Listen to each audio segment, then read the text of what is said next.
I'm here. This is what it's about. Medicare for all, tuition-free public college, a Green New Deal. That is what I campaigned as. Alexandria Ocasio-Cortez has become the new poster child for socialism after defeating a powerful Democratic incumbent in a New York primary last month. And now like-minded candidates are hoping to pull off a repeat. Sarah Smith is running in Washington's 9th district. The 30-year-old is backed by the same group that supported Ocasio-Cortez, is hoping to upset an 11-term incumbent Democrat in the primary, and shares a progressive platform that sounds a lot like Ocasio-Cortez's. We need bold, young, progressive leadership in Congress. If working families are to get ahead, we need a federal jobs guarantee and health care as a right for everybody. We can create millions of good-paying union jobs by investing in our infrastructure and green energy. And to make sure people have the skills they need, we must make public colleges and trade schools tuition-free. Here now, Katie Pavlich, news editor at townhall.com and a Fox News contributor. Teslin Figaro is a former Bernie Sanders national staffer and CEO of Teslin Figaro. Sorry, I got it right that time. Communications group. Good to have both of you here tonight. Hi, Sandra. Katie, you don't have any thoughts on this, do you? I saw you tweeting away, but socialism, it appears to be sweeping the nation. Who is this latest rising star for the Democrats? Sarah Smith. Well, I'm not sure it's sweeping the nation, but I would say it's sweeping the left flank of the Democratic Party. And it's interesting that Bernie Sanders has had more of an impact in getting women to run for office on that far left side of the aisle than Hillary Clinton did. But when it comes to this young woman and what she wants to offer her district in the country, we have to look at the math here. And she's talking about free Medicare for all, free health care, free tuition for anybody who wants to go to a trade school or a public university. And that all sounds really great. But if you go to an economics class at college, you'll learn that there's no such thing as a free lunch. Sandra, I know that. You know that with your economics background. And the fact is that even if we pass a Medicare for all plan, it would cost $3.2 trillion per year if everything went running smoothly. And the federal government right now takes in about $3.4 or $3.7 trillion per year, and it would completely eat up every single taxpayer dollar we have in this country, including if you're going to confiscate even more of the wealth that is earned through success in this country. Katie, which is why I was so interested to hear how Ocasio-Cortez would answer the question, how do you pay for free health care for all? Here is how she responded. If people pay their fair share. For example, as Warren Buffett likes to say, if he paid as much as his secretary paid, 15%, if he paid a 15% tax rate, if corporations paid, if we reversed the tax bill but raised our corporate tax rate to 28%, which is not even as high as it was before. Right. If we do those two things and also close some of those loopholes, that's $2 trillion right there. That's $2 trillion in 10 years. Teslin, it's that easy. Yeah, well, it's actually not that easy. You know, let me first start off by saying I'm not a socialist. You know, I worked with Senator Sanders because I believe someone needed to push the establishment and push the envelope. But my problem is, you know, anybody can say, oh, you know, I'm just like such and such candidate. I'm just like Cortez or I'm just like Sanders. That's just like me saying I'm just like LeBron James and I can play the game as well as him. You know, saying it and actually being that someone is something totally different. And I tell candidates all the time where they're going to lose is trying to do copy and paste political platforms. Find your own voice. You know, Cortez ran in the Bronx. She ran a completely, you know, what match she believed her constituents, even though clearly she can't articulate it as well as I guess she should. But when you look at candidates who are running in Washington State, those are two different candidates, two different agendas. You can't just go and say, oh, you know what, I'm just like Bernie Sanders, I'm just like Cortez. It's actually piss poor campaigning, and it's embarrassing, to be quite honest. You need to be able to articulate your own ideas and explain those policies that you say that you want to move forward. If not, then we'll find people embarrassed and losing, winning primaries, but losing in 2020. I gotta wonder what Democrats think about this message that seems to be spreading amongst their party. This is a headline from the Huffington Post, a piece by Zach Carter. Here it is, Katie. Relax, boomers. Socialism is good now. Subtitle, it's going to be okay. Well, socialism is not good now, and I've heard a lot from Bernie Sanders about how the United States is one of the richest countries, the richest country in the world, and therefore we can pay for all of these things. But Venezuela also used to be one of the richest countries in the world, and Democrats who are in the middle of the road trying to hold on to those Trump voters who switched from Obama to Trump are terrified to answer the question about whether they support socialism and these far left policies. But the key question here is this. Yes, cost, of course, is the number one issue we have to deal with, and not a lot of people are doing math when they're talking about Medicare for all and free college tuition. But the real question about Medicare for all especially is whether it will make the lives of people better. And when it comes to socialized medicine, we've seen in states across the country where single payer has been implemented, it has failed. In Great Britain, people wait 100 days for essential surgeries, and 750 people per month die waiting for services and as a result of bad care. So the big question is, will a huge expansion of government really actually make the lives of people better? And the answer is absolutely not, especially through these socialist programs. Teslin, I'll give final word to you on all of this.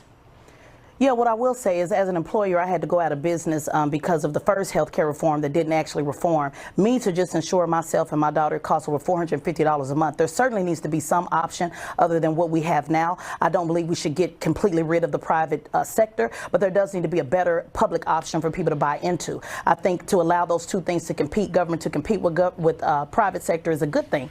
Being able to say that it should be totally government dependent may not be the way to go. But if that is something that Senator Sanders wants to do, our people who are far left, that's something they need to do the math on and be able to explain, because we all know that the majority of Americans, even Republicans and Democrats, they do sit in the center, and we can't assume that just because someone's a Bernie supporter that they're a socialist, because I worked for the man and I am not. But I do believe that there should be some type of option that can provide better health care for both me and my child and many others like me. It'll be interesting to see what Democrats decide is the path forward for them on all of this. Katie Teslin, good to see you on a Monday night. Thank you. Thanks, Sandra. Well, a quick programming note. Sarah Smith, the Washington State congressional candidate running on the socialist platform, will be right here on The Story on Wednesday night. So join us for that. And up next, the bombshell new report accusing a media titan of sexual misconduct. It underscores a huge problem at CBS. Look, if this type of behavior is coming from the chairman of the company, it could be seen as a reflection of the general and overall culture at CBS. Howard Kurtz on the allegations and the fallout for CBS's Les Moonves. Now, developing tonight, CBS CEO Les Moonves will remain on the job for now. Just a short time ago, the CBS News Board of Directors issued a statement saying it will seek outside counsel to investigate the bombshell allegations of sexual misconduct from 6 women. Chief correspondent Jonathan Hunt is live in Los Angeles with more on this. Jonathan?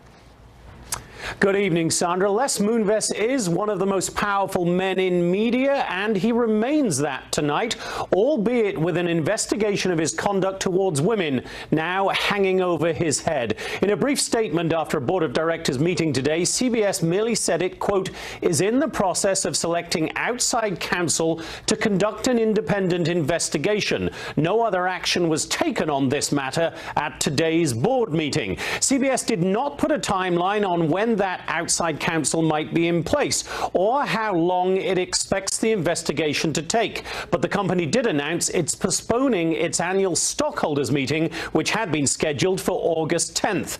The announcements follow sexual misconduct claims made by 6 women and published in the New Yorker last week. Some of the women also alleged Moonves had deliberately damaged their careers after they refused his advances. Moonves said in response to the allegations that he had made mistakes and recognized that, quote, there were times decades ago when I may have made some women uncomfortable by making advances. And he added, but I always understood and respected and abided by the principle that no means no, and I have never misused my position to harm or hinder anyone's career. Moonves' wife, Julie Chen, who hosts a show on her husband's network, briefly addressed the story today.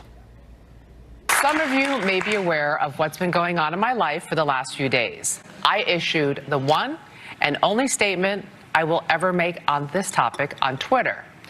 And I will stand by that statement today, tomorrow, forever. In that Twitter statement she's referring to, Chen described Moonves as a loving father and devoted husband, a kind, decent, and moral human being, and said, quote, I fully support my husband and stand behind him and his statement. CBS, by the way, Sandra, says it will take, quote, appropriate action once the allegations have been investigated and it has reviewed the findings. The company, by the way, paid Les Moonves just shy of $70 million last year. Sandra? Jonathan Hunt, thank you. Joining me now is Howard Kurtz, host of Media Buzz and author of Media Madness, Donald Trump, the Press, and the War Over the Truth. Howie, good evening to you. Will the network, CBS, will it stand by Moonves? Well, for the moment, obviously, given that the board took no action today, but I've got to tell you, if these graphic allegations, as documented by Ronan Farrow in The New Yorker, were made against anybody below Moonves' level, that person would at least have been suspended, if not outright fired. When the Washington Post in November published those sexual harassment allegations against Charlie Rose, he was gone before you could blink, but of course Moonves runs the company. We'll see what happens there. New details continue to come in. The network's standing by him, at least for now. We'll see if he keeps his job. Meanwhile, I want to ask you about the president and the publisher of the New York Times and this face-off over details in this secret meeting. Trump firing off this tweet on Sulzberger, had a very good and interesting meeting at the White House with A.G. Sulzberger, publisher of the New York Times, spent much time talking about the vast amounts of fake news being put out by the media and how that fake news has morphed into phrase enemy of the people. Sad. Out of that meeting, then, the publisher of the New York Times responded, Howie, and he said this: I told the president directly that I thought his language was not just divisive, but increasingly dangerous. I told him that although the phrase fake news is untrue and harmful, I am far more concerned about his labeling journalists the enemy of the people. Instead, I implored him to reconsider his broader attacks on journalism, which I believe are dangerous and harmful to our country. What did you make of that exchange? You mean this no longer so secret meeting? Well, look, when the president sort of tossed aside the off-the-record nature of the meeting by tweeting what he did, he kind of opened the door for A.G. Sulzberger, who's a 37-year-old rookie publisher at the Times, to challenge him. And now you have each side accusing the other essentially of risking people's lives, because you have Sulzberger saying enemy of the American people, fake news is increasing risk to journalists around the world. And you have the president coming back with a tweet storm in which he calls some journalists unpatriotic, which is akin to enemy of the people, for revealing the inner workings of government, kind of suggesting that national security secrets are being published unfairly. So what was intended, I think, as a session to sit down and kind of clear the air, let both sides vent, has, if anything, poisoned the atmosphere even more. There was a moment I wanted to ask you about in the Oval Office today, and it was a moment after the president was finishing up with the Italian prime minister, and reporters were firing off their questions as they do. And we know that there was a recent incident where someone was asked to not rejoin the group, the pool. Jim Acosta fired off questions, and a staffer at the White House. This is the exchange. I'll show it. Why does Rudy Giuliani keep saying there is no crime in collusion? Let's go. Mr. President, do you think other countries... And they were saying, it's time to go, Jim Acosta. What is the bigger picture here that we are seeing play out? Howie. Well, it's no coincidence, but I mean, Jim Acosta has done this many times. He even shouted questions as an Easter egg roll. And I know people out there think it is absolutely rude for journalists to be shouting at the president that way. It was another CNN correspondent, Caitlin Collins, who got punished by being disinvited from an event last week. The White House is trying to send a message here about be respectful, especially in the Oval Office when there's another world leader there. But the reason, Sandra, that journalists keep shouting those questions is that oftentimes President Trump, more than some of his predecessors, will answer them. Even as his wranglers are saying, get out, time to go, thank you very much, press. He will answer. When he stops answering those questions, the incidence of the shouted questions will probably recede a bit. And it's the job of those journalists to ask those questions as well. Howie Kurtz, thank you. Good to see you. Good night. More of the story coming up next.